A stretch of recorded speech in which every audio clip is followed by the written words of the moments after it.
জিলহজ মাসের চাঁদ যে ব্যক্তি দেখবে সে যেন তার নখ এবং তার চুল এগুলো যেন আর না কাটে। চাঁদ দেখে ফেলেছেন, কুরবানি করা পর্যন্ত এখন চুল আর নখ যেন সে না কাটে। যদি না কাটেন তাহলে কি হবে? আপনি একটা পূর্ণাঙ্গ কুরবানির নেকি পাবেন ইনশাআল্লাহ। আর একটা কুরবানির নেকি কি জানেন? কুরবানির পশুর গায়ে যতগুলো লোমকূপ আছে ততগুলো নেকি আপনার আমল নামায় যুক্ত হবে ইনশাআল্লাহ আজ্জা ওয়া জাল। এই জিলহজ মাসের প্রথম 10 দিন সম্পর্কে আল্লাহ পাক সূরা ফজরের মধ্যে শপথ করেছেন, ওয়াল ফজরি, ফজরের কসম, ওয়া লায়ালিন আশর, এবং এই 10 রাতের কসম। এই 10 রাত বলতে এখানে জিলহজ মাসের এই 10 দিন এবং 10 রাতকে বোঝানো হয়। এর ফজিলত সম্পর্কে নবী সাল্লাল্লাহু আলাইহি ওয়াসাল্লাম একটা হাদিসে বলছেন, সহিহ বুখারীর হাদিস, আনাস রাদিয়াল্লাহু আনহু ইবনে আব্বাস রাদিয়াল্লাহু আনহুমা থেকে বর্ণিত, নবী করিম সাল্লাল্লাহু আলাইহি ওয়াসাল্লাম বলেছেন যে মা মিন আইয়ামিন আমালু সালিহু ফীহিন্না আহাব্বু ইলাল্লাহ মিন হাযিহিল আইয়ামিল আশরা। আল্লাহ পাকের কাছে এই 10 দিন অর্থাৎ জিলহজ মাসের প্রথম 10 দিনের নেক আমল যত বেশি প্রিয়, আল্লাহর কাছে জিলহজ মাসের প্রথম 10 দিনের নেক আমল যত বেশি প্রিয়, অন্য কোনো আমল এত বেশি প্রিয় না। অন্য কোন আমল, এটা বুঝতে গিয়ে সাহাবায়ে কেরাম প্রশ্ন করছেন, ক্বালু, তারা বলছেন, ইয়া রাসূলুল্লাহ, হে আল্লাহর রাসূল, বলুন সাল্লাল্লাহু আলাইহি ওয়াসাল্লাম, ওয়ালাল জিহাদু ফি সাবিলিল্লাহ, আল্লাহর পথের জিহাদও কি নয়? আমরা তো জানি ইসলামের সর্বোচ্চ চূড়া হচ্ছে আল্লাহর পথের জিহাদ। তো নবী সাল্লাল্লাহু আলাইহি ওয়াসাল্লাম বলছেন, ওয়ালাল জিহাদু ফি সাবিলিল্লাহ, আল্লাহর পথের জিহাদও নয়, আল্লাহর পথের জিহাদও নয়, ইল্লা, তবে ওই ব্যক্তির কথা ভিন্ন, রাজুলুন খারাজা বিনাফসিহি ওয়া মালিহি ফালাম ইয়ারজি' মিন যালিকা বিশাই, কোন একজন ব্যক্তি যে তার জান এবং তার মাল নিয়ে আল্লাহর পথে বেরিয়ে গেছে, তারপরে কোনো কিছু নিয়ে সে ফিরে আসতে পারে নাই, মানে সে শহীদ হয়ে গেছে, এই ব্যক্তির কথা ভিন্ন। কিন্তু অন্য যে কোনো দিনের আমলের চাইতে এই 10 দিনের নেক আমল আল্লাহর কাছে সবচেয়ে বেশি প্রিয়। তাহলে আমরা বুঝতে পারলাম, আমরা যে 10 দিনে এখন বসবাস করছি, জিলহজ মাসের আজকে কয় তারিখ? 1 তারিখ। এই যে আল্লাহ পাক নিয়ামতের সাথে আমাদেরকে বাঁচিয়ে রেখেছেন, এই 10 দিন আমল করার সুযোগ দিয়েছেন, এই কৃতজ্ঞতা স্বীকার করে আমরা কিন্তু শেষ করতে পারবো না। পারবো না।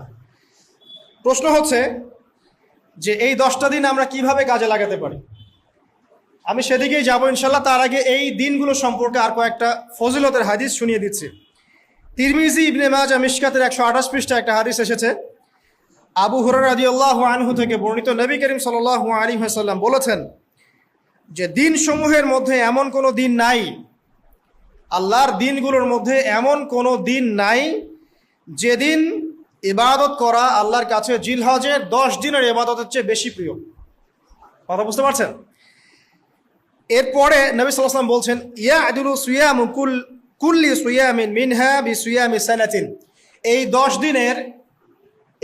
দিনের একটা সিয়াম বা একটা রোজা 1 বছর রোজা রাখার সমান। এই 10 দিনের একটা রোজা 1 বছর রোজা রাখার সমান। ওয়া কিয়ামু কুল্লি লাইলাতিন ফিহা বিকিয়ামি লাইলাতুল কদর, এবং এই 10 রাতের এক রাতের কিয়াম লাইলাতুল কদরের কিয়ামের সমান। আর আমরা জানি লাইলাতুল কদর সম্পর্কে আল্লাহ পাক কি বলেছেন, লাইলাতুল কদরি খায়রুম মিন আলফি শাহর, 1000 মাসের ইবাদতের চেয়ে উত্তম। তাহলে আমরা বুঝতে পারছি যে এই 10 দিন 10 রাত কি আমল করতে হবে, এই হাদিসটা বলে দিচ্ছে, সিয়াম এবং কিয়াম। 10টা সিয়াম না পড়েন, অ্যাটলিস্ট 3টা সিয়াম পড়া যাবে ইনশাআল্লাহ। পড়া যাবে না? একটা সোমবার পাবো সামনে আমরা, ওটা রাখা যাবে ইনশাআল্লাহ। একটা বৃহস্পতিবার পাবেন, সেটাও রাখা যাবে ইনশাআল্লাহ। আর আরাফার সিয়াম পাবেন ইনশাআল্লাহ। আরাফার সিয়াম রাখলে আগের 1 বছর, পরের 1 বছর, 2 বছরের গুনাহ মাফ হয়ে যাবে ইনশাআল্লাহ আজ্জা ওয়া জাল। আর কিয়াম সম্পর্কে আমি সামনে বলছি ইনশাআল্লাহ তাআলা। এরপরে বাইহাকির একটা বর্ণনা আছে যে জিলহজ মাসের প্রথম দশকের রাতে, জিলহজ মাসের প্রথম দশকের রাতের প্রত্যেকটা নেক আমলকে 10 দিয়ে গুণ করা হয়, 10 গুণ বৃদ্ধি করা হয়। সুবহানাল্লাহ। আরও আছে বাইহাকি এবং ইসবাহানির বিশুদ্ধ সনদে হযরত আনাস বিন মালিক রাদিয়াল্লাহু আনহু থেকে বর্ণিত আছে, জিলহজ মাসের প্রথম দশকের প্রতিদিন 1000 দিনের সমান, মানে প্রতিদিনের আমল 1000 দিন আমলের সমান, এবং আরাফার দিনের মর্যাদা 10,000 দিনের সমান। আরাফার দিন যে ব্যক্তি ইবাদত করবে ইনশাআল্লাহ তাআলা সে 10,000 দিন ইবাদতের নেকি পাবে ইনশাআল্লাহ আযজা ওয়া জাল। তো প্রথম কি করতে হবে সেটা এই হাদিস থেকে বোঝা যাচ্ছে। হাদিসটা কি? উম্মে সালামা রাদিয়াল্লাহু আনহা থেকে বর্ণিত, নবী সাল্লাল্লাহু আলাইহি ওয়াসাল্লাম বলছেন যে জিলহজ মাসের চাঁদ যে ব্যক্তি দেখবে সে যেন তার নখ এবং তার চুল এগুলো যেন আর না কাটে। চাঁদ দেখে ফেলেছেন, কুরবানি করা পর্যন্ত এখন চুল আর নখ যেন সে না কাটে।